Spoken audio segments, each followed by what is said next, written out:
안녕하세요. 인터뷰 릴레이 칭찬. 오늘 칭찬 주인공은 더불어민주당 김상희 의원이십니다. 안녕하십니까? 안녕하세요. 반갑습니다. 네, 반갑습니다. 수고 많으십니다. 네, 오늘 칭찬 주인공이 되셨습니다. 소감 부탁드릴까요? 네, 좀 쑥스럽죠. 일단은 뭐 칭찬 받는다고 하는 건 기쁘기도 하지만 또 이렇게 또 나 칭찬 받았습니다 하려고 하니까 좀 쑥스럽고 그렇습니다. 네. 자, 어떤 분께서, 어떤 동료 의원님께서 칭찬해 주셨는지 궁금하실 텐데 영상으로 먼저 뵙겠습니다.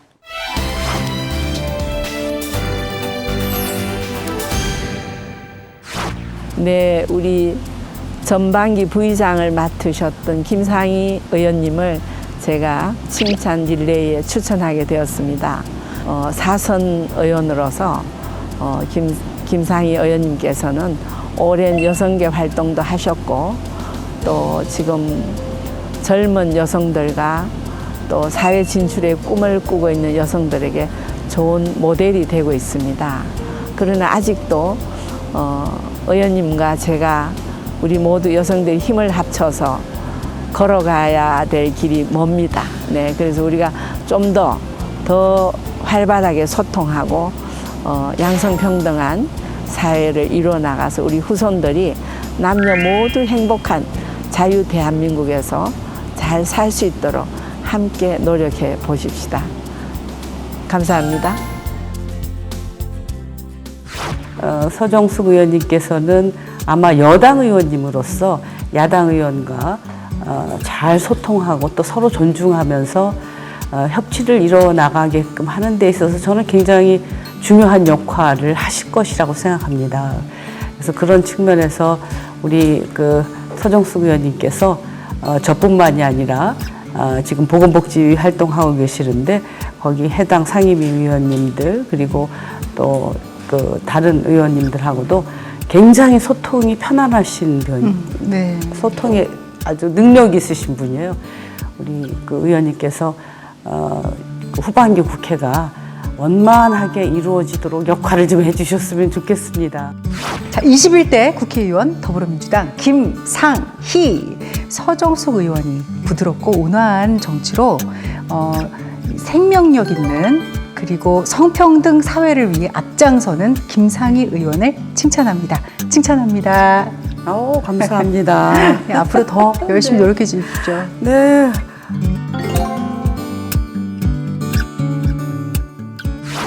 자, 이제부터 본격적으로 김상희 의원님과 말씀을 나눠보도록 하겠습니다.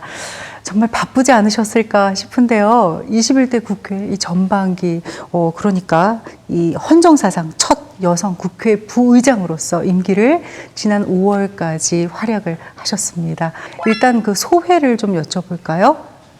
네, 그렇습니다. 제가 사선 의원인데요. 저의 그런 정치 활동에서도 그렇고 또 대한민국의 정치사에서도 그렇고 굉장히 중요한 그런 시기였습니다. 제가 우리 국회 헌정사 73년 만에 처음으로 의장단에 진출한 말하자면 여성 의원이었습니다. 특히 이제 국회 여성 의원이 국회의장석에서 그 회의를 진행하는 그 모습은 예전에는 한 번도 없었던 그림이 나타난 거죠.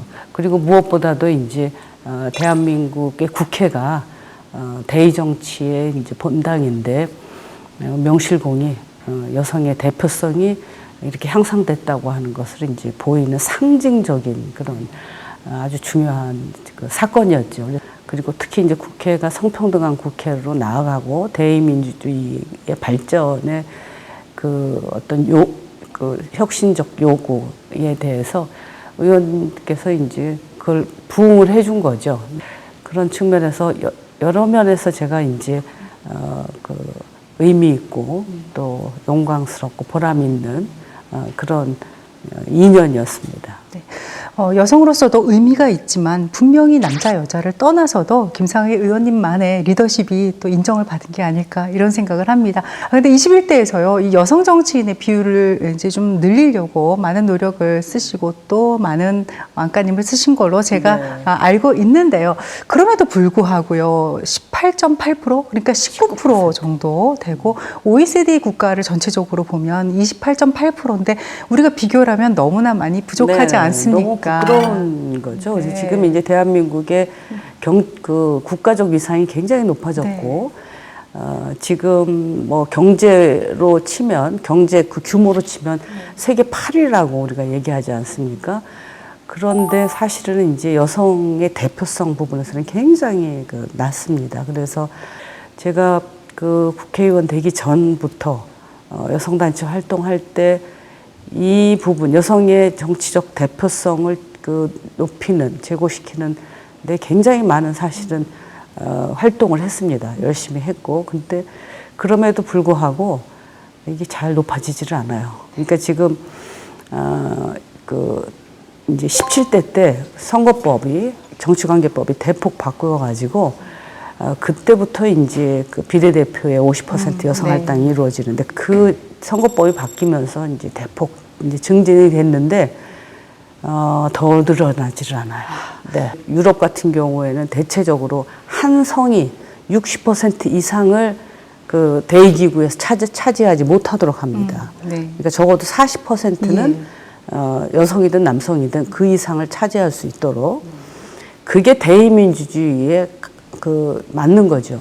네. 그래서 우리가 지난 3월인가요? 인권위원회에서도 권고를 했습니다. 한 성이 60% 이상을 차지하는 것은 그 헌법에 맞지 않기 때문에 다시 그 법을, 제도를 개선하라고 권고를 했습니다. 우리 국회에. 지금 말씀하시는 것처럼 정치 분야뿐 아니라 여러 가지 여성들의 사회 참여를 위해서 많은 노력을 하고 계시고요. 또 정치 법안으로서도 많은 것을 건의하고 발의하신 걸로 알고 있습니다. 그 중에 하나가 21년이죠. 6월에 여성과학기술인 육성 및 지원에 관한 법안을 내셨어요. 네네네네. 어떤 발이고 어떤 법안인지 설명 부탁드립니다. 제가 지금 과방위에서 활동을 하고 있었는데요.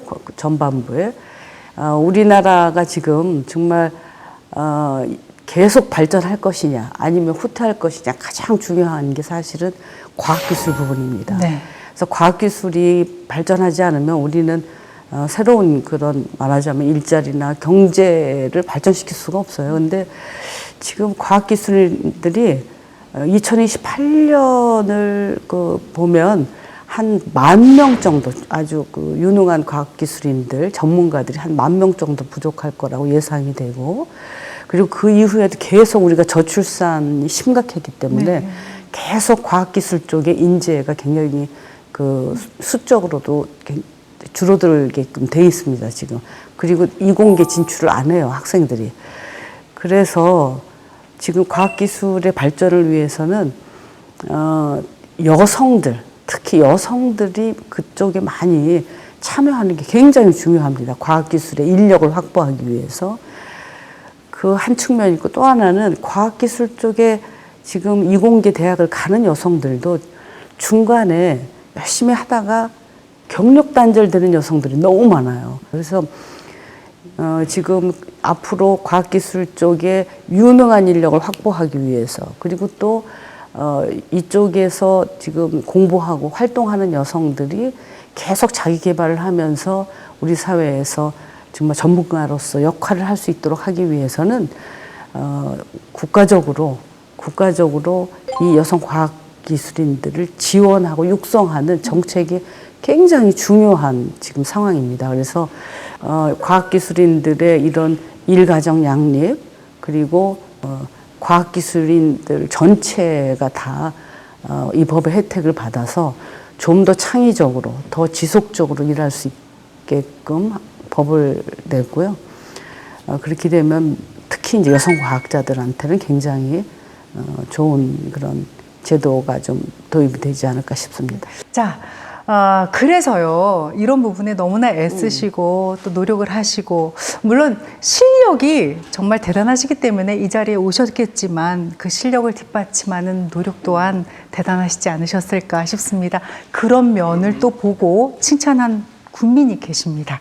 어떤 말씀을 하셨고 또 어떤 얘기를 하시는지, 어떤 칭찬을 하시는지 저희가 들어보겠습니다. 함께 보시죠.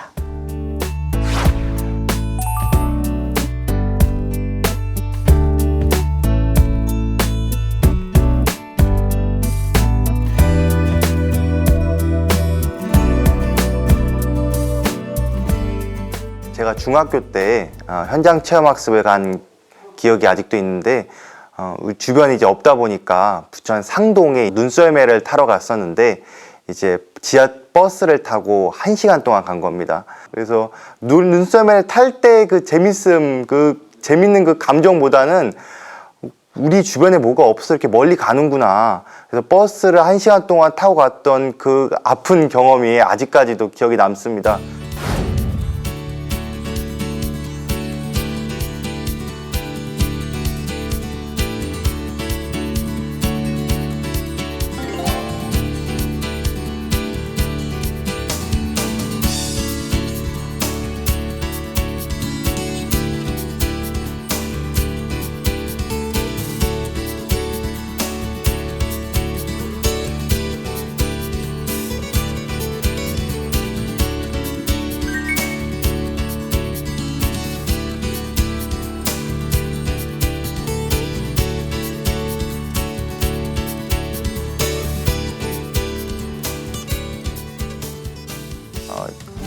제가 중학교 혹은 고등학생일 때 이 공간이 있었으면은 누구보다 적극적으로 이용했을 것 같습니다.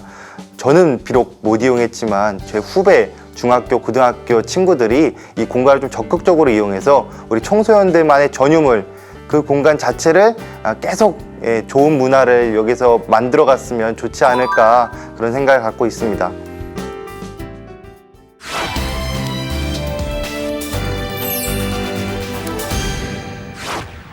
네, 청소년을 위한 시설을 만드셨다고 들었습니다. 그런데요, 청소년을 위한 그 전문 시설이 없었다는 게 저는 좀 더 의아하거든요. 네, 좀 설명을 듣고 싶어요. 제가 처음으로 지역구 이제 위원장을 맡아서 지역에 가서 지역 주민들하고 이렇게 이제 간담회도 하면서 지역 현안을 막 파악을 하기 위해서는 이제 다니지 않습니까? 근데 굉장히 제가 아주 쇼크를 먹었습니다. 우리 그 지역의 학부모들이 다 다른 데로 이사 가고 싶어 하는데, 가장 중요한 이유가 학교가 너무 후지다.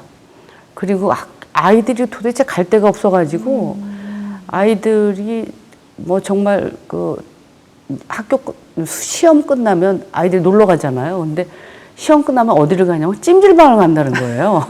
그래서 제가 너무 쇼크를 먹었어요. 네. 세상에 어떻게 우리 아이들이 어디 하나 갈 데가 없어가지고 이런 환경 속에서 있는가, 너무 쇼크를 먹고, 제일 먼저 한 게 이제 학교 환경 개선해 주는 거. 그래서 체육관 만들어주고, 급식실 만들어주고, 학교에서 뭐 활동할 수 있도록 하는 그 시청각실 만들어주고 하는 거 보강해주고, 그리고 이제 지역사회 학교에서 나오면 갈 데가 없으니까 아이들이 갈 수 있는 그 청소년 그 수련관 시설을 만들어야겠다라고 생각해서 그거 엄청 제가 노력을 했습니다. 그래서 한 5년 걸렸던가요? 그래서 우리 지역에 아주 큰 청소년 수련관을 만들었어요. 그래서 제가 그동안 정치한 것 중에서 그래도 가장 제가 뿌듯하게 생각하는 것 중에 하나예요. 근데 또 제가 알기로는 이 온 국민이 정말 가슴 아파한 일이었잖아요. 좀 정인이 아동학대 사망 사건, 그 얘기를 꺼내는 것조차가 조금 마음이 너무 안 좋습니다. 그 이후에 양천 아동학대 사망 사건 등 이 진상조사 및 아동학대 근절 대책 마련, 여기에 관한 또 이 법안 발의를 그러니까요. 하셨어요. 작년 2020년, 21년 그 우리 국민들을 정말 너무너무 슬프게 했던 아동학대 사건이 많이 일어났던 것 같아요. 2019년도에만 40여 명이 이제 사망하는 일이 발생하고 그랬는데, 그래서 아주 근본적인 해결책을 찾아야 된다 해서 영국이 예전에 그런 적이 있거든요. 2000년도에 크림비 보고서라고 하는 것을 한 2년 동안 집중적으로 이제 그 아동학대 관련 연구를 해서 완전히 이제 그야말로 그 아동의 보호에 그 패러다임을 바꾼 적이 있어요. 그래서 우리도 그게 필요하다고 저는 생각합니다. 지금도. 그래서 제가 이 법을 만들고 이 법에 따라서 집중적으로 한 그 2년 정도 이거를 그 연구를 해서 종합 대책이 나오고, 그리고 그것을 담보하기 위해서 대통령이 힘을 싣고, 그래서 입법을 하고 기관이 필요하다면 기관도 만들고 해서 해야지. 그러지 않으면 계속 이게 생긴다고 저는 발생한다고 생각하고, 그래서 아이 낳아서 잘 아이가 커 나갈 수 있도록 정말 전 국민적으로 아이를 보호해야 돼요. 네. 네, 맞습니다. 있을 수가 없어요, 이런 일은. 네, 정말 끝까지 좀 우리 모두의 아이를 네, 좀 네, 잘 그렇습니다. 지켜주셨으면 좋겠습니다. 네, 뭐 많은 여성 정치에 꿈을 둔 여성들뿐만이 아니라 사회 활동을 하는 좀 여성분들의 훌륭한 기감이 되시기를 바라고요. 저 또한 지켜보도록 하겠습니다. 자, 그리고 인터뷰를 칭찬해서 부탁을 드리는 건데요. 동료 의원분 중에 혹시 칭찬을 하고 싶다라고 마음을 평소에 두고 계신 분이 있다면 저희가 추천을 좀 받도록 하겠습니다. 네, 저는 지금 부산에 김희곤 의원님을 추천하고 싶습니다.